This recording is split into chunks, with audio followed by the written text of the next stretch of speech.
Take it all 유튜브 넘버원 축구 분석 전문 채널 골 때리는 TV 배팅맨입니다. 자, 지난 축구 토토 승무패 35회차 결과 1등이 나오지 않으면서 약 5억 5천만 원이 이월이 됐기 때문에 축구 토토 승무패 36회차 다들 관심이 많이 가고 있는 상황인데, 아무래도 경기들이 J리그와 K리그 경기들로 이루어져 있어서 난이도가 굉장히 높은 회차가 될 것 같은데, 최선을 다해서 분석 내용 준비해 왔으니까 집중해서 들어주시면 감사하겠습니다.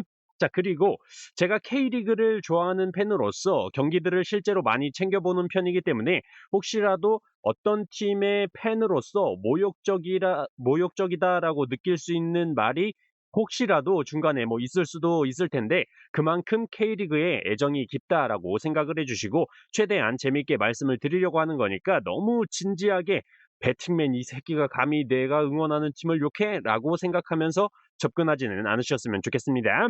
자, 그리고 주중에 대한민국의 손흥민 선수가 드디어 우승컵을 들어올리는 아주 경사가 있었죠. 유로파리그 결승전에서 맹구 새끼들을 상대로 1대 0으로 승리를 하면서 무관이라는 타이틀을 날려버리는 역사적인 순간이 있었고, 역시나 그 경기에서 맹구의 공격진들은 역시 결정력이 쓰레기인 리그에서의 모습을 그대로 보여주면서 무조건 다음 시즌 오기 전에 공격수들 물갈이 해야 된다라는 걸 보여줬죠.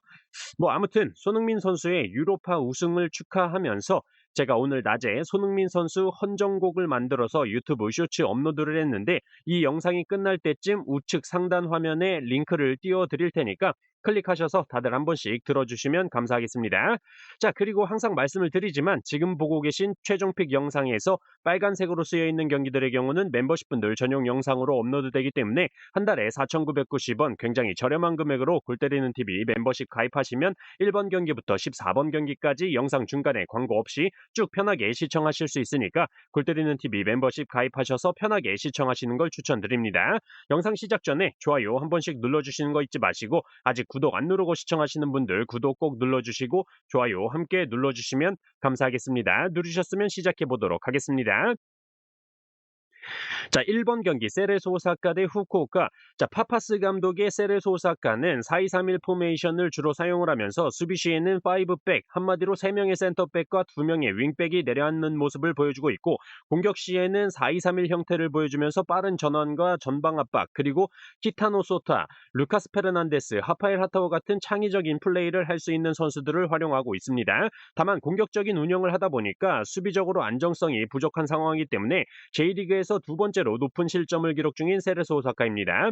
반면에 김명희 감독의 후쿠오카는 4-4-2 포메이션을 주로 사용을 하면서 수비 시에 3-4-2-1 형태나 5-4-1 형태의 수비를 형성을 하죠. 그래서 견고한 수비 블록을 활용하고 빠른 카운터를 치는, 한마디로 점유율은 내주고 역습 중심의 경기 운영을 보여주고 있고, 역습 시에 측면 윙어들이나 2선 미드필더들이 공격을 지원을 해주면서 역습에 임팩트를 주는 모습이죠. 자, 그렇다면 양 팀의 감독들이 다 올해 1월과 2월에 선임된 감독들의 맞대결이라는 점에서 지난 맞대결 전적은 그렇게 뭐 큰 의미가 없다라고 생각이 들고, 전술적으로만 비교를 해봤을 때 세르소는 점유율을 쥐고 공격적인 플레이를 하고, 후쿠오카는 점유율을 내주고 막고 있다가 카운터 펀치를 치는 스타일이기 때문에 딱 이변이 어느 정도는 뜨기 좋은 상성의 대결치고, 투표율이 너무 세레소 오사카 쪽으로 몰려있다라고 말씀을 드리고 싶고, 현재 국내 배당적으로도 세레소 오사카가 지금까지 홈에서 2.16 정배당을 3번을 받았었는데 1무 2패로 승리를 한 적이 없었다. 그리고 세레소 오사카의 상대팀이 원정에서 2.85 배당을 받았을 때 홈팀 세레소 오사카는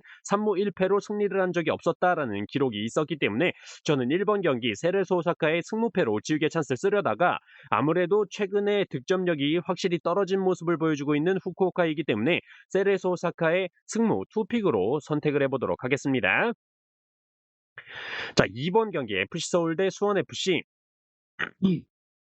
자, 김기동 감독의 FC 서울은 4-2-3-1 포메이션을 주로 쓰면서 수비할 때는 4-4-2 형태로 전환을 해서 전방 압박과 중원 장악을 노리는 스타일이죠. 이런 전방 압박으로 지난 대구와의 경기에서도 링가드 선수가 전방 압박으로 실수를 만들어내면서 뺏은 볼로 결국에 둑스 선수가 득점 마무리까지 하는 모습을 볼 수가 있었습니다. 아무래도 FC 서울은 링가드 선수가 2선에서 많이 움직여주면서 센스 있는 플레이들을 많이 해주고, 측면 풀백들도 적극적으로 오버래핑에 가담을 하면서 폭넓은 공격을 보여주고 있는데, 이번 시즌 FC 서울 경기 보신 분들은 아시겠지만 뭔가 정말 마무리가 답답합니다. 전술적으로는 잘 풀어가는데 결정력이 쓰레기라 보는 사람들이 이게 막 더럽게 답답한 적이 한두 번이 아니에요. 반대로 김은중 감독의 수원FC는 4-4-2 기반의 안정적인 수비 전술을 바탕으로 공을 뺏어서 빠르게 역습을 전개하는 중심의 축구를 보여주고 있고, 지난 대전과의 경기에서는 무려 30개가 넘는 슈팅을 퍼붓고 3골 완승을 거뒀습니다. 다만 저는 수원FC가 원정에서는 유독 경기력이 안 나오고 실제 이번 시즌 원정 꼴찌의 기록을 보여주면서 7경기에서 2무 5패 2골 10실점을 기록 중이죠. 그리고 수원FC는 너무 "안데르손 어딨어? 야 안데르손 어딨어? 안데르손 해줘. 안데르손 안 된다 하지 말고 안데르손 해줘. 안데르손 줘." 이런 식으로 안데르손 선수의 의존도가 너무나도 높죠. 윤빛가람 선수도 무릎 부상으로 출전을 못하고 있는 상황이라 안데르손 선수의 부담이 확실히 크다라고 보이고, 대전과의 경기에서 3대 0으로 수원FC가 승리를 하긴 했지만 아무래도 공격적인 운영을 하다 보니까 측면 뒷공간이 많이 비는 상황이 나왔었기 때문에 충분히 FC 서울이 측면 뒷공간을 공략할 만한 점이 많다라고 생각이 듭니다. 결과적으로 홈팀 FC 서울이 우세한 경기를 펼칠 것으로 보여지지만, 처음에도 말씀을 드렸다시피 FC 서울의 골 결정력이 발목을 잡을 수도 있다라고 생각은 드는데, 그래도 홈 경기라는 점에서 FC 서울의 단통 승리로 선택을 했습니다. 자, 3번 경기 나고야 대 우라와. 자, 하세가와 켄타 감독의 나고야는 이번 시즌 3-4-2-1 포메이션을 중심으로 윙백의 오버래핑을 활용한 측면 공격을 활용하고 있고, 전방에 마테우스 선수를 활용한 콤비네이션 플레이를 만들어가는 게 특징이라고 볼 수가 있는데, 문제는 수비적으로 빌드업 중에 실수가 자주 나오면서 흐름을 뺏기는 경우가 많죠. 그나마 홈에서는 확실히 이런 실수는 줄어드는 게 다행이다라고 생각이 들고, 공격을 만들어가는 건 좋은데 지금까지 좀 마무리가 부족하다라고 보였었는데, 저는 개인적으로 캐스퍼 윤커 선수가 지난 후쿠오카와의 경기에서 벤치에 들어왔기 때문에 이번 경기에는 출전을 하지 않을까 싶고, 이 선수가 아마 제가 알기로는 J리그 연봉 탑3에 들어가는 선수로 알고 있기 때문에 정말 오랜만에 출전을 하면서 가치를 좀 증명할 수 있는 경기가 되지 않을까 싶습니다. 그게 아니라면 지금 J리그에서 강등권인 18위에 있는 나고야가 J리그 4위를 기록 중인 우라와를 상대로 정배당을 받고 있다라는 게 아무리 홈이라도 뭔가가 확실히 있는 경기다라는 생각이 들어요. 결과적으로 이번 시즌을 놓고 봤을 때 전체적인 조직력이나 전술의 완성도, 최근 분위기까지 봤을 때는 우라와 레즈가 확실히 유리한 건 맞지만, 나고야가 정배당을 받았다라는 게 굉장히 의심스러운 와중에 캐스퍼 윤커 선수가 지난 경기에서 벤치에 돌아왔기 때문에 때마침 경기력에 반전을 줄 수 있을 만한 카드가 생겼다라고 생각이 들어서 저는 이 경기 나고야의 승무패로 지우개 찬스를 써보도록 하겠습니다. 자, 4번 경기 울산 HD 대 김천 상무. 자, 김판곤 감독의 울산 HD는 4-2-3-1을 기본 바탕으로 전방 압박과 오버래핑을 활용한 전술을 보여주고 있는데, 솔직히 최근 울산 경기를 보면 이게 내가 알던 울산이 맞나 싶을 정도로 좀 답답하다라는 느낌이 많이 듭니다. 확실히 울산은 조현우 골키퍼 선방쇼 보는 재미가 있을 정도로 위태위태한 상황이 많이 보인다. 그래서 지금 김판곤 감독이 요새 쌍욕을 먹고 있는 것 같은데, 어쨌든 최근 4경기에서 패배는 없는 상황이죠. 원정팀 정정용 감독의 김천 상무는 4-4-2 기반의 안정된 수비 조직의 강점을 가진 팀이고, 빠른 역습 전환과 전방 공격에 있어서 효율적인 전개를 보여주고 있습니다. 여기에 군발이 정신까지 가미가 되면서 현재 리그 4위를 기록 중이고, 대전과 함께 최다 득점 1위를 기록 중인 팀이죠. 종합적으로 최근 울산 같지 않은 경기력을 보여주면서 쌍욕을 먹고 있는 김판곤 감독이 김천 상무를 상대로 어떤 결과도 나올 수 있다라고 생각을 하고, 이미 4월 말에 김천 상무 원정을 가서 2대 0으로 개털렸었기 때문에 울산이 패배할 수도 있다라고 생각을 했었다가, 김천 상무의 인터셉트와 압박을 담당하고 상대팀의 빌드업을 깨고 공격으로 전환하는 시작점 역할을 해주는 수비형 미드필더 자원인 김봉수 선수가 말년 휴가를 갔다라는 점과, 엄청난 활동량을 보여주고 있는 수비 자원인 박수일 선수도 말년 휴가를 갔기 때문에 울산의 빌드업이나 공격을 효과적으로 차단하지 못할 수 있을 것 같다라는 생각이 들어서 이 경기는 김천이 승리하기는 힘든 경기다라고 판단을 했고, 울산이나 김천 상무나 이번 시즌 2연속 무승부를 기록한 적이 없는데 둘 다 지난 경기에서 무승부를 기록했었기 때문에 저는 울산의 단통 승리로만 선택을 해보도록 하겠습니다. 자, 5번 경기 대전 대 대구. 자, 황선홍 감독의 이번 시즌 대전은 기본적으로 3-4-3 포메이션을 쓰면서 전방 압박과 빠른 역습을 보여주고 있고, 특히 3명의 전방 공격수와 폭넓은 윙백의 움직임으로 상대 수비를 흔들고 전술적인 완성도가 높다라고 평가받고 있는데, 일단 지난 수원FC 원정 경기에서 3대 0으로 개털렸는데, 일단 주전 수비 자원인 안톤 선수가 지속적으로 출전을 하지 못하고 있다는 점에서 수비의 안정성이 좀 떨어진 것 같고, 미들에서의 창의적인 플레이를 보여줄 수 있는 밥신 선수도 햄스트링 선수도 빠져 있다는 게 큰 타격으로 보입니다. 이번 경기에도 출전이 불투명한 상황으로 알고 있어서 대전이 이렇게 투표율이 75%나 몰릴 정도의 경기력이 나올 수 있을 것인가에 대한 의문이 들고, 물론 원정팀 대구의 경우가 지금 사실 굉장히 어려운 상황입니다. 박창현 감독이 못 해먹겠다 하면서 사퇴를 했고, 지금 서동원 감독 대행이 맡고 있는 상태인데 현재 1승 1무 3패를 기록 중으로 늦어도 6월까지는 정식 감독 선임을 한다고 하긴 하는데 어쨌든 개판이다. 그리고 더 중요한 건 대구에 동상을 세우자는 얘기도 있을 정도의 에이스 자원인 세징야 선수가 무릎 부상으로 인해서 출전을 하지 못하고 있고, 오승훈 골키퍼도 부상으로 출전을 하지 못하고 있는 상황이기 때문에 총체적인 난국이다라고 생각을 합니다. 다만 경기를 보시면 대구 애들이 확실히 지금 상황이 어렵다 보니까 진짜 열심히 뛴다라는 게 보이고, 그래도 에드가의 키를 이용한 맞박 한 방이라도 기대를 할 수 있는 대구라는 점에서 대전이 투표율 75% 이상을 받을 만큼 유리한 경기는 아니다라고 생각을 하고 있습니다. 저는 그래서 대전의 승무 투픽으로 선택을 했다가 대전의 단통 무승부로 이변을 한번 노려보도록 하겠습니다. 자, 6번 경기 오카야마 대 마치다. 자, 타카시 키야마 감독의 오카야마는 주로 4-4-2나 4-2-3-1 전술을 사용하면서 안정적인 수비 밸런스를 중시하는 팀이죠. 그렇기 때문에 중위권인 12위에 있으면서도 홈에서만큼은 9경기에서 실점 5점밖에 내주지 않으면서 리그 홈 경기 수비적인 측면에서는 넘버원이라고 보시면 될 것 같고, 다들 아시겠지만 보통 이런 팀들이 주로 롱볼 중심으로 전방 공격수들에게 찔러주고 미드필더들은 세컨드볼 경합을 준비를 하면서 공격하는 스타일을 구사를 합니다.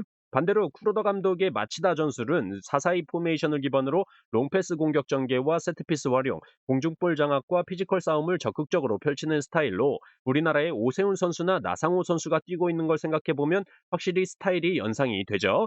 결과적으로 종합을 해보면 오카야마는 확실히 수비가 강점이고 마치다는 공격의 강점을 가지고 있다라고 보고 있기 때문에 팽팽할 것으로 생각이 되지만, 그래도 같은 롱볼 축구를 구사한다면 공격에서 카드가 더 많은 마치다가 유리하지 않을까 생각이 들고, 이번 시즌 홈보다 원정에서 더 기록이 좋기 때문에 오카야마의 단통 패배로만 선택을 해보도록 하겠습니다.